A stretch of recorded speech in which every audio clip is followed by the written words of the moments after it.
शिवपुराण के अनुसार भगवान शिव के शरीर और हाथ में ली गई वस्तुओं का अपना अपना महत्व है और उन्हें धारण करने का अलग कारण भी है। महादेव ने अपने शरीर पर गले में सांप, मस्तक पर चांग, हाथ में डमरू और त्रिशूल नजर आ रहे हैं। इनका अलग महत्व और कारण है। इसमें से आज हम जानेंगे भगवान शिव के डमरू के बारे में। भोलेनाथ ने ये डमरू क्यों धारण किया, इससे क्या लाभ है और डमरू भोलेनाथ जी ने कब बजाया था। जब डमरू को बीच में से पकड़कर हिलाया जाता है तो यह डला टुकड़ा पहले एक मुख की खाल पर प्रहार करता है और फिर उल्टकर दूसरे मुख पर, जिससे डुग डुग की आवाज उत्पन्न होती है। इसीलिए इसे डुगडुगी भी कहते हैं। क्या है डमरू? डमरू या डुगडुगी एक छोटा संगीत वाद्य यंत्र होता है।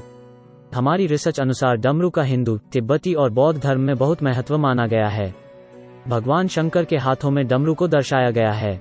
साधु और मदारियों के पास अक्सर डमरू मिल जाएगा। शंकु आकार के बने इस ढोल के बीच के तंग हिस्से में एक रस्सी बंधी होती है, जिसके पहले और दूसरे सिरे में पत्थर या कांसे का एक एक टुकड़ा लगाया जाता है।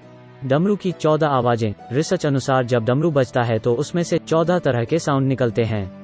पुराणों में इसे मंत्र माना गया। यह साउंड इस प्रकार है।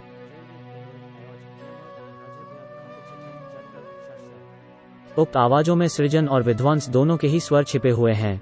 घर में कहाँ रखें डमरू और डमरू के बजने का लाभ। पुराणों अनुसार भगवान शिव के डमरू से कुछ अचूक और चमत्कारी मंत्र निकले थे। कहते हैं कि यह मंत्र कई बीमारियों का इलाज कर सकते हैं। कोई भी कठिन कार्य हो शीघ्र सिद्धि प्राप्त होती है। उक्त मंत्र या सूत्रों के सिद्ध होने के बाद जपने से सर्प, बिच्छू के कांटे का जहर उतर जाता है, ऊपरी बाधा हट जाती है। माना जाता है कि इससे ज्वर, सन्निपात आदि को भी उतारा जा सकता है। शिव जी का डमरू भी घर में स्थापित किया जा सकता है। मान्यता है कि भगवान शिव की स्तुति डमरू के साथ की जाए तो घर में कुछ भी अमंगल नहीं होता। बच्चों के कमरे में डमरू रखने से उन पर नकारात्मक प्रभाव नहीं पड़ता, साथ ही उनकी प्रगति में कोई बाधा उत्पन्न नहीं होती।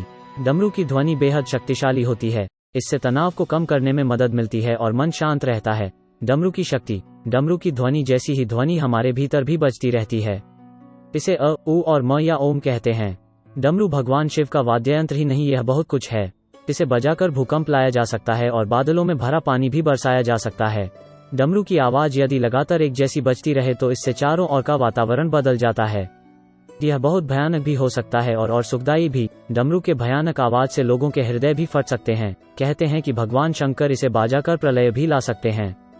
यह बहुत ही प्रलयंकारी आवाज सिद्ध हो सकती है।